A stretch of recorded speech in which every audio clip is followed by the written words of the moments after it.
যে টানা 15 বছর 7 মাস দেশ শাসনের পরে যিনি প্রধানমন্ত্রীর দায়িত্বে ছিলেন তিনি দেশ থেকে অন্য দেশে চলে গিয়েছেন।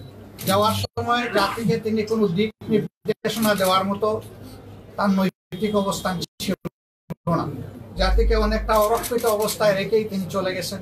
ছাত্র জনতার এই আন্দোলনে আপামর জনসাধারণ, আবাল বৃদ্ধ বনিতা, নারী পুরুষ সকলেই সম্পৃক্ত হয়েছেন। কারণ সকলেই বিভিন্ন কারণে কম বেশি এই সমাজে বঞ্চিত এবং জুলুমের শিকার। তাদের এই ক্ষোভের কষ্টের জায়গা থেকেই সকলে রাস্তায় নেমে এসেছিলেন। কিন্তু আন্দোলন ছিল শান্তিপূর্ণ।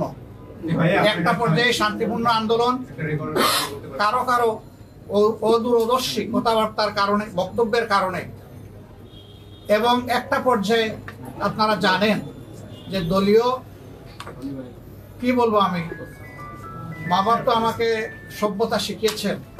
আমি এই যুব সমাজকে সন্ত্রাসী বলতে আমার বড় কষ্ট হয়। তাদেরকে লেলিয়ে দেওয়া হয়, হাতে অস্ত্র তুলে দেওয়া হয়, তারা বিভিন্ন বিশ্ববিদ্যালয় এবং হলে ঝাঁপিয়ে পড়েন।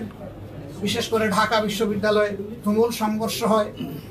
সেই সংঘর্ষে আমাদের কলিজার টুকরা যুবতী ছাত্রী মেয়েরাও সন্ত্রাসীদের হাত থেকে রেহাই পায়নি। তখন থেকেই কিন্তু সংগঠন অন্য মোমেন্টামে চলে যায়। তারপরে আস্তে আস্তে শুরু হয় কিলিং মিশন। প্রথম দিন 6 জন, তারপরের দিন কয়জন আল্লাহই ভালো জানেন। এভাবে প্রতিদিন এটা বাড়তে থাকে এবং শেষ পর্যন্ত গত পরশুদিন সর্বোচ্চ সংখ্যক মানুষের জীবনহানির মধ্য দিয়ে গতকাল এই পরিবর্তন আসে। কিন্তু আমরা অতীব দুঃখের সাথে লক্ষ্য করছি যে এই ধরনের একটি পরিবর্তনের কুশালগ্নে কিছু সুবিধাবাদী দুর্বৃত্ত বাংলাদেশের বিভিন্ন জায়গায়, শহরে এবং গ্রামাঞ্চলেও বিভিন্ন সরকারি স্থাপনা, প্রতিপক্ষের বাড়িঘর এবং ক্ষেত্র বিশেষে কিছু কিছু জায়গায় বিভিন্ন ধর্মাবলম্বীদের তাদের ধর্মীয় প্রতিষ্ঠানে আঘাত হানা হয়েছে, কোথাও ভাঙচুর করা হয়েছে, লুটপাট করা হয়েছে, অগ্নিসংযোগ করা হয়েছে।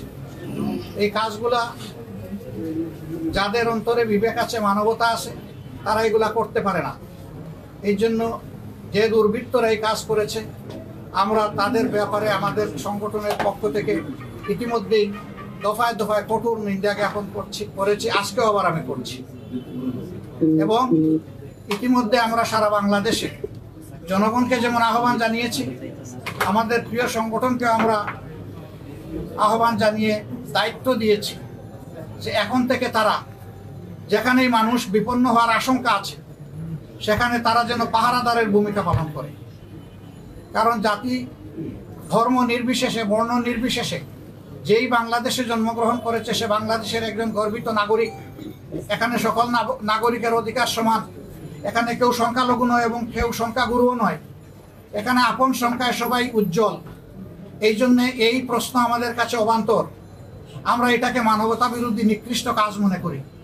এই জন্য আমরা উদাত্ত আহ্বান জানিয়েছি এবং আজকে আপনাদের মাধ্যমে আবার আমরা জাতিকে আহ্বান জানাবো, যেখানে এই দুর্বৃত্তপনা দেখবেন কঠোর হস্তে ওদেরকে প্রতিরোধ করতে হবে ইনশাআল্লাহ।